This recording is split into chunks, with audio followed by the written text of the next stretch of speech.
welcome back. City update number 4. It's been a while. I've been busy building, not this, other things, and this was done a good month ago. But I've taken a while to get the video uploaded for various reasons, but mainly because I wanted to keep building rather than and spend the time shooting videos and editing and all the rest of it that goes with it.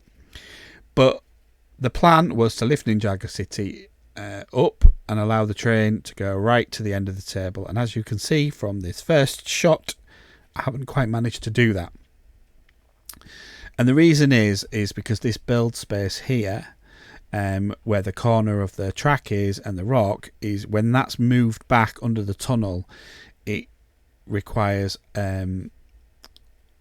losing a lot of the build space for the support of the tunnel, and also making everything underneath really limited in what you can do.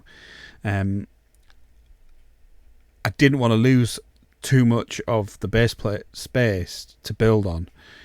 And I tried several different things. I think if I'd have done it with shelving, then it might have been easier, but I wanted to do it brick built to start with. So this is all brick built up. So there's a lot of 2x4s. It's a lot of parts used, even though it is honeycombed in sections.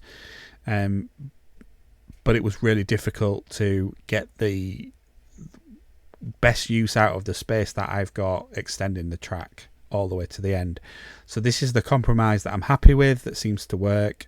The track does go further than it originally did because it finished before the water. It now does go across the water. It can go through the tunnel, it can come out the back, and it can go under the shelving units. What this means is I've created a section above the tunnel, which is where the Ninjago City Temple of Air Jitsu is going to go, which I'd mocked, as you can see, into or modified into a 40x8x48 in the same style as Ninjago City and Ninjago Gardens and Ninjago Docks, and it does take up a lot of space in that format, and I don't want to use it like that. So I am going to build it. It's fully modular and encompassing all sides. So I'm going to move the temple above the rocks and then elevate it slightly on there.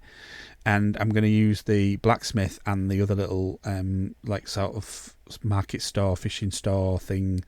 I'm going to incorporate those two into the main part of Ninjago City.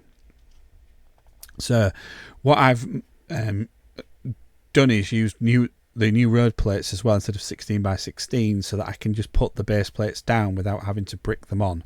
So I will put a lip on, and I will put some water features in, and then I'll just be able to lay and not have to sort of rebuild the bases or deconstruct the bases to fit on there.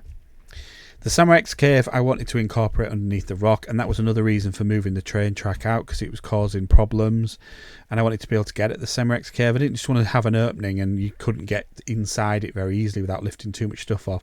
So this is the compromise. This is going in the far corner, but it's going on its own 48x48. It's going to be built up. It'll be at the same height as the rest of what you can see in the other built up area and the tunnel, and then it'll blend with the rest of it, and then depending on which way I do it, city, gardens, docks, they'll go on top of it, and it'll all fit on that because it's 4 32x32s deep. And it means I can also lift off like whatever's on top of it and lift that out, and it'll be its own sort of modded mock cave area with the Samurai X cave that you can get out the features, and I can extend it, and I can use some of the other sets, because I've got a couple of those sets to use to make it up. But you can see the train tracks going over the water now, so I'm going to have this dock. So it's quite big, so there's enough room like for a big ship like the Destiny's Bounty to get in there, and there's still the plan for the Ultra Agent's base to go and cover the other side of the track. So there's still plenty of train loop in there, based on the size of the tables that I've got, and wanting to really work within those constraints. A couple of the Ninjago things have made their way in here just temporarily. So there's the Golden Dragon and the Stone Warrior thingy invading the city at the moment, but that's not a problem. But as you can see from the layout hasn't changed from last time. There's still quite a lot of work to do behind the modulars. Arkham's still there, and that's the similar height to where Ninjago City is going to be. Still working on the Batcave, all ongoing, and on the right hand side of the room I'm busy doing the medieval stuff, which is again taking quite a while as I sort of grind out the ideas and come to the decisions of how I want to do things. So one of the bonuses that I came across from doing it this way, moving that train track out, was that I got somewhere to put the Hydra Bounty. This was like the perfect size to fit Indeep the Hydra Bounty into there, that backs on to where the Samurai X cave is. I can do some work on the front, some foliage, or I can hide it, have a secret entrance. Put what suggestions you think would be good in the comments. I'm thinking like foliage it up, not necessarily be a secret cave, but it fits. It works where, if we just go back, it works where it's above the underwater area as well, so there's kind of some logic there to why it's in that position. I can do some work inside there, adding some jetties and tools to keep it maintained. So yeah, I'm really pleased with that. It's like an extra product that I've now anyone who's got the Hydra Bounty know it takes up a lot of room. I really like the Hydra Bounty. I don't want to do anything to it. It's quite a long big model. It takes up a lot of room on the shelf. So the fact that I've got somewhere to put it now, and I'm using that space well, that makes sense. And whether I have a hatch to it and a secret access to it from the Samurai X cave is probably what I'll do, which I think is quite cool, that you can go down into this area here where the Samurai X cave is going to be, and then just go into the Hydra Bounty and launch. I think that's quite a good idea. Some sort of player functionality is what I do like to do in the builds and the city, to keep it all in line with it being a toy first and foremost for me.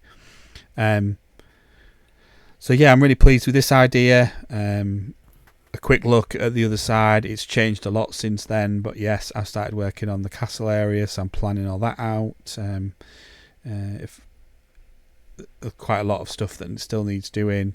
That Black Falcon's now going into a fortress, so that's going to get dismantled. I don't know what I'm going to do with the Falcon Parrot yet, but there's obviously some work to do there, which will be part of the medieval area on the other side of the room. So yeah, there's quite a lot going on. Quite happy with what I've managed to get done, and like I said, if you've got anything that you would like to suggest, or you think it's a good idea, or I will certainly have a look at it. I do read all my comments. I do try and respond to them all, even if it's just liking the comments, but I do read them all, so I do appreciate it when you do leave a comment. And if you're new to the channel, then please